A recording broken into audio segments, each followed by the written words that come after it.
I kept getting interrupted by taxi drivers asking me, where are you going? Where are you going? They kept asking me if they could talk to my taxi driver and they would just match his rate and all this stuff. But as I was saying, the whole point of this video is once you meet a taxi driver and they're good to you, you're loyal to them, they become the gateway to a really magical experience when you're traveling in new places. And I was gonna also say that they also become this sort of protective element. This happened several times in different cultures. For example, when I was in Thailand, it wasn't a taxi driver, but I became friends with some of the guys that ran the almost like the bellhop at this one hotel that I would always go to anytime I was in Bangkok. And when the king died in Thailand, so this was what, 10 years ago? 2017?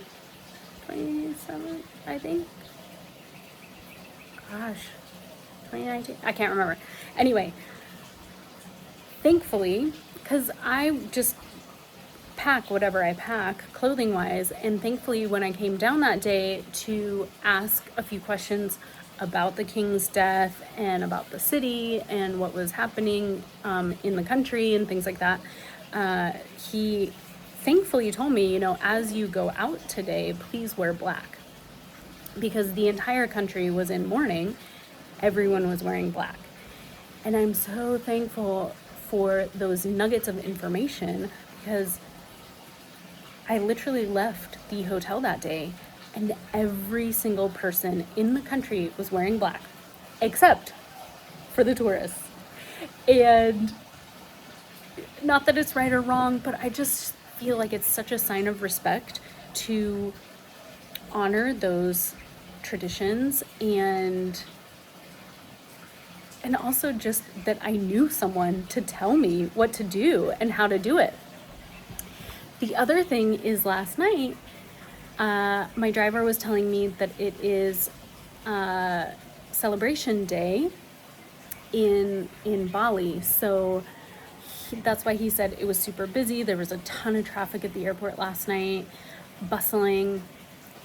And just knowing that, it makes so much more sense, you know, why the lines at the counter in immigration were so long. And, you know, today, making different plans so that I'm not, you know, trying to do something that like the whole country is trying to do that day as well.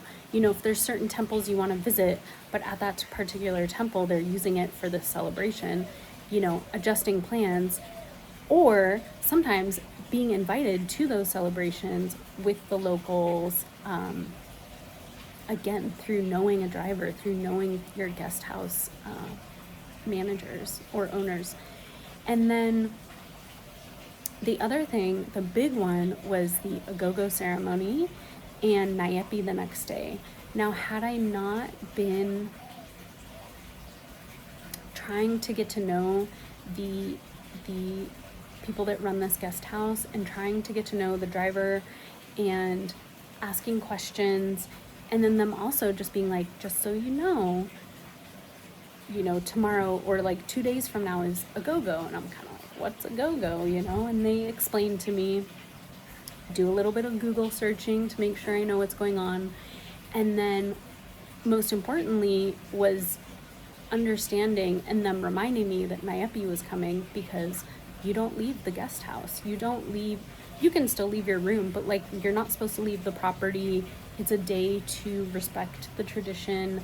It's a day of silence. No cars are running. No airplanes are flying in and out of the country. And had I not been open to having conversations with the people I'm staying with and with the drivers I'm working with, I may not have known that, and I may not have prepared properly.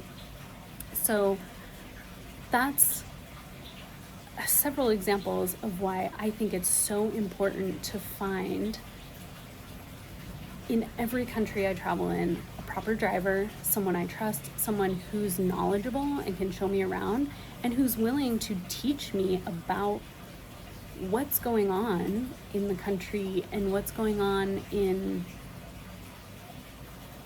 even in their family and their traditions and their religions and all of that. And then not only do I get to learn from them and have these amazing, amazing, amazing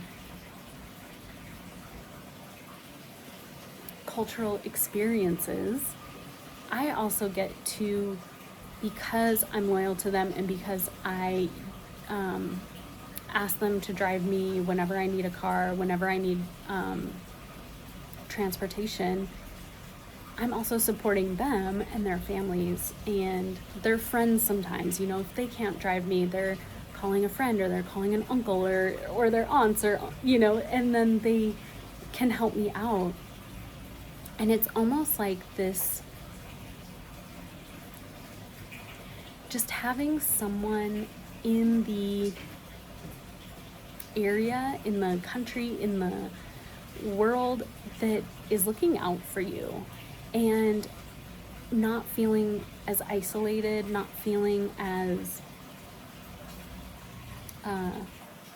out of control maybe, because, and when I say out of control, because sometimes when you are like plopped into a place with the agogo ceremony happening, it can feel super chaotic, it can feel super overwhelming, and having people who are there to guide you and anchor you and really just show you like what it's about and why they're doing it, and so I can learn,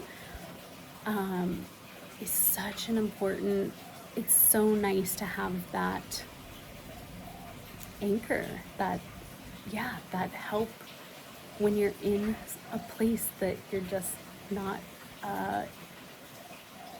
as familiar with. You know, it brings a sense of familiarity that helps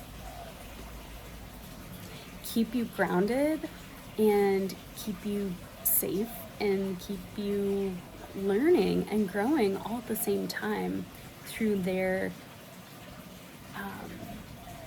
through them providing knowledge and patience and just help with everything. It's such a beautiful experience, and so that's why I try to, when I find a good driver, when I find a good guest house or hotel and make friends with one or two people that live there, it just changes the experience so much from being a tourist, from being a visitor, to feeling like a guest. So that's my story for today. See you tomorrow.